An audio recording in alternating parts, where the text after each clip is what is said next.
Cockle train on Victor Harbour. From Victor Harbour to Goolwa.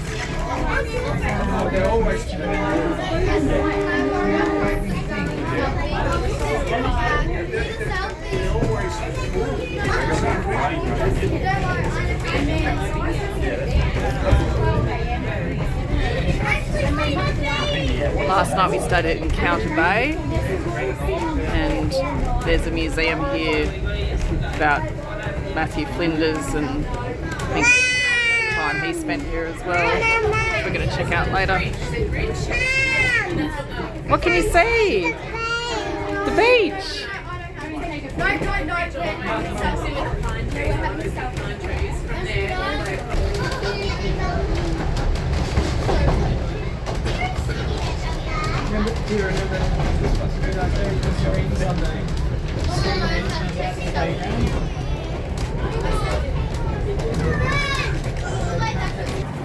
We've just arrived at Goolwa now. Goolwa. An Aboriginal word for elbow.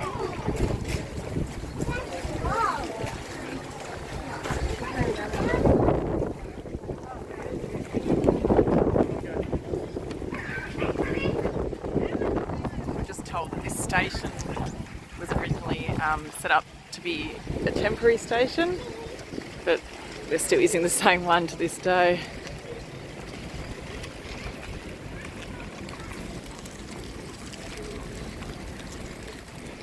So some more information that we got on the train. South Australia's first railway venture was the opening of the Goolwa to Port Elliot railway line in 1854. As well as being the first line in the colony, the section was also the first public line laid with iron rails in Australia.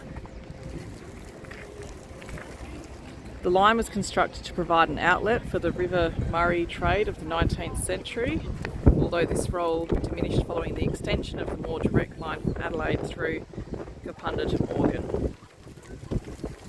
The original line headed directly inland from the jetty at Goolwa and travelled through the centre of the township towards Port Elliot. The present loop line was built later. The construction included a jetty and a breakwater at Port Elliot and a deep railway cutting to run the line out onto Port Elliot jetty.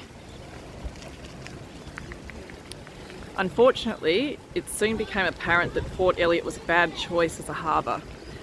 A lack of shelter for shipping and the shallow anchorage made conditions dangerous to even the smallest ships. 7 ships were wrecked between 1853 and 1864, and it was decided to relocate the port facilities to nearby Victor Harbour.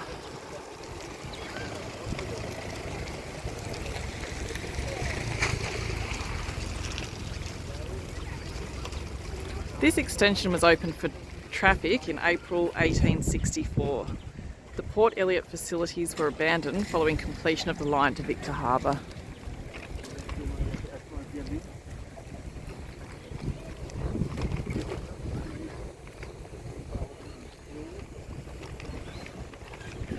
He told us to cut up through Cutting Road, so we'll do that.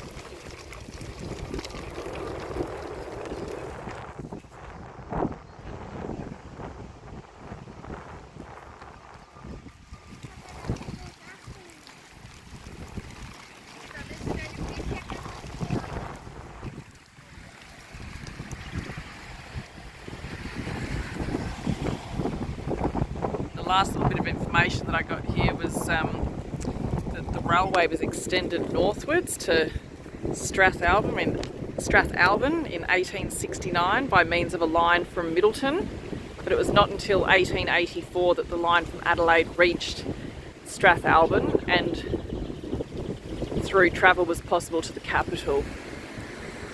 Horses provided traction power until steam was introduced in 1884. 2 horses often worked coupled together and were charged as necessary at intermediate stations. In 1875, records showed that the railway operated 29 horses travelling 7,000 miles a month. A typical working life was 14 years.